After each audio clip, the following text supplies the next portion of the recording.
Welcome दोस्तों, मैं हूं डॉक्टर जितेंद्र। आज के वीडियो के अंदर बहुत ही इंपॉर्टेंट जानकारी बताने वाला हूं किराएदार को लेके। यानी कि किराएदार के कौन कौन से अधिकार होते हैं।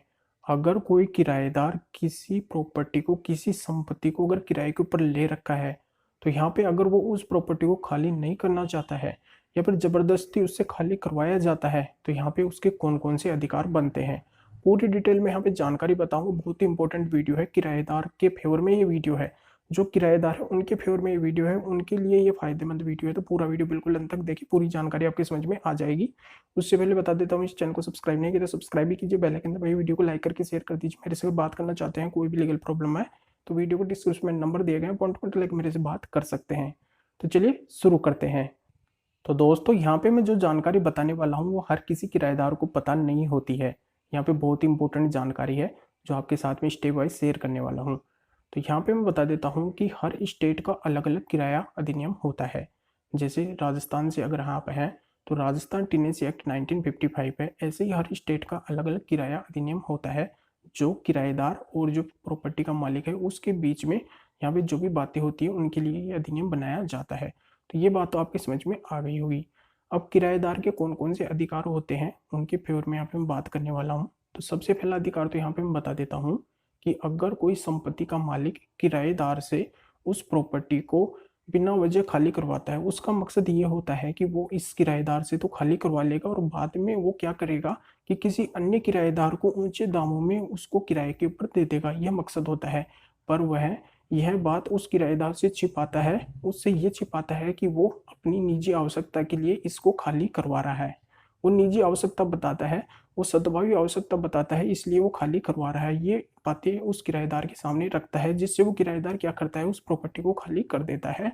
फिर उस किराएदार को बाद में पता चलता है कि इसी घर या इसी दुकान को वो किसी अन्य को ऊंचे दामों में किराए के ऊपर दे दिया है। जब पता चलता है तो यहाँ पे क्या होता है कि ये बात, ये जानकारी हर किसी किराएदार को नहीं पता है। पर यहाँ पे मैं बता देता हूँ कि अगर कोई इस कंडीशन में, कोई प्रॉपर्टी का मालिक अगर आपसे कोई दुकान या घर या अन्य संपत्ति खाली करवाता है और ये वो यह बताता है कि वो निजी आवश्यकता के लिए खाली करवा रहा है, सद्भावी आवश्यकता के लिए खाली करवा रहा है, वो फिर किसी अन्य को दे देता है, वो निजी आवश्यकता में उसको यूज नहीं करता है, तो यहाँ पे ये अधिकार है किराएदार के पास में कि वो कोर्ट की शरण ले सकता है, कोर्ट में जा सकता है।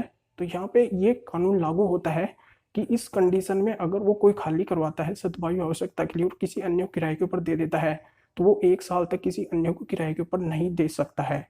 किसी अन्य को 1 साल तक किराए के ऊपर नहीं दे सकता है, ये कानून यहाँ पे लागू होता है। पर ये हर किसी किराएदार को पता नहीं है, तो वो कोर्ट के अंदर जाके और वापिस उसमें किराए के ऊपर रह सकता है, कोर्ट की शरण वो ले सकता है। तो यह बात आपके समझ में आ गई होगी कि 1 साल तक अगर वो पहले किराएदार से खाली करवाया है तो दूसरे किराएदार को 1 साल के अंदर वो नहीं दे सकता है। वो मकान मालिक उस प्रॉपर्टी को किसी अन्य को किराए के ऊपर नहीं दे सकता है 1 साल के अंदर। तो ये बात तो आपके समझ में आ गई होगी। अब दूसरी बात यहाँ पे ये समझा देता हूँ कि यहाँ पे किराएदार का ये अधिकार है कि जो संपत्ति का मालिक है वो मूलभूत सुविधाएं जो होती है, जैसे नल, बिजली, लेट बाथ इत्यादि की जो भी मूलभूत सुविधाएं हैं, वो सभी सुविधाएं यहाँ पे मुहैया करवाई। जो मकान मालिक है, संपत्ति का मालिक है, वो ये सभी संपत्ति की जो भी मूलभूत सुविधाएं हैं वो सारी सुविधाएं यहाँ पे किराएदार को मुहैया करवाए हैं। ये भी एक किराएदार का अधिकार होता है। ये 2 अधिकार आपको बता दिया हूँ। अब तीसरा अधिकार यहाँ पे बता देता हूँ कि अगर कोई संपत्ति का मालिक किराएदार की अनुपस्थिति में क्या करता है कि जो किराएदार है वो वहाँ पे नहीं है और पीछे से अगर धोखे से उस प्रॉपर्टी को खाली कर देता है, जैसे ताला वगैरह तोड़ के उसके सामान को बाहर फेंक देता है या फिर उस घर को या फिर दुकान को खाली कर देता है, यहाँ भी किराएदार की अनुपस्थिति है, किराएदार खाली नहीं करना चाहता है और यहाँ पे बिना वजह मतलब इस तरीके से वो खाली कर देता है, तो यहाँ पे किराएदार के पास में ये अधिकार है कि वो क्रिमिनल एक्शन उस मालिक के खिलाफ ले सकता है, उस संपत्ति के मालिक के खिलाफ क्रिमिनल एक्शन ले सकता है। वो थाने में भी जा सकता है, एफआईआर भी करवा सकता है, या फिर वो 30 दिन के अंदर कोर्ट में जाके कोर्ट की शरण ले सकता है और वो कोर्ट में यहाँ पे एप्लीकेशन लगा सकता है, जिससे फिर क्या होगा कि उसको वापस उस प्रॉपर्टी के ऊपर किराए पे रहने के लिए दिया जाएगा, अगर उसकी यहाँ पे ऐसी कोई गलती नहीं। इस तरीके से अगर कोई मकान का मालिक या संपत्ति का मालिक किराएदार के साथ में व्यवहार करता है तो ये अधिकार आपके समझ में आ गया होगा। अब चौथा अधिकार यहाँ पे बता देता हूँ कि अगर किसी किराएदार का 4 महीने या फिर 3 महीने का किराया बाकी है, तो इस सिचुएशन में भी जो संपत्ति का मालिक है वो उसके घर या दुकान को खाली नहीं करवा सकता है। पहले क्या करना पड़ेगा कि उसको मतलब नोटिस भिजवाना पड़ेगा, जो संपत्ति का मालिक है वो नोटिस भेजेगा उसके पास में।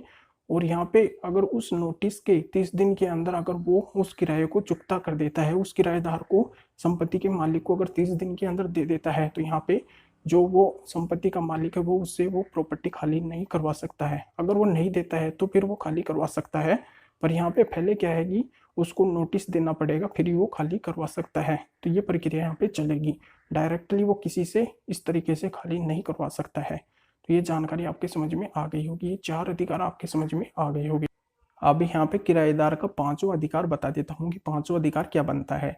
जब भी आप मकान मालिक या संपत्ति के मालिक को किराया दे रहे हैं तो उस किराए की रसीद लेने का अधिकार किराएदार का होता है।